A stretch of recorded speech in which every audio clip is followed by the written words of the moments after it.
இதுக்கு பேர் தாங்க திமுக மேடை.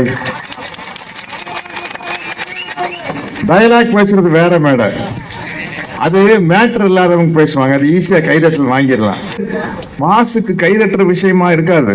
ஆனா அந்த தீவில் நடந்த கொடுமையிலிருந்து ஹிட்லரிசம்னா என்ன, ஸ்டாலினிசம்னா என்னன்னு புட்டு புட்டு வச்சு விளக்குறாங்க பாருங்களா, அது இந்த மேடையில மட்டும்தான் நடக்கும். கைதட்டுறது எந்த மேடையில வேணாலும் நடக்கும். இப்ப கைதட்டல் வாங்கி காட்டுற பாக்குறீங்களா, என்னம்மா கண்ணு, இது இதெல்லாம் வெட்டி உதாருங்க. இது எல்லா நடிகனுக்கு செய்ய தெரியும், அவங்க ரேஞ்சில் இந்த வெட்டி உதார செய்ய முடியும். ஆனா உண்மையான கொள்கையை பேசுற மேடை இதுதான். அடுத்தது என்னுடைய அன்பு தம்பி பெருமதிப்புக்குரிய கழக துணை பொதுச் செயலாளர் ஆர் ஆசா அவர்கள் பேச போறாங்க. அவருடைய பேச்சை கேட்கறதுக்கு நான் காத்துக்கிட்டு இருக்கிறேன். ஏன்னா அவங்க மாதிரி இருக்கிறவங்க பேச்சை கேட்டா தான் நம்ம அறிவை வளர்த்துக்க முடியும். இந்த என்னம்மா கண்ணு உதாரெல்லாம் அறிவு வளராதுங்க, சும்மா ஜாலியா இருக்கும். அது அந்த காலத்துல இருந்து நடந்துட்டு இருக்குது. ஒவ்வொரு நடிகருக்கே ஏதோ ஒன்று பேசினா கைதட்டுவாங்க, அது தனி கதை.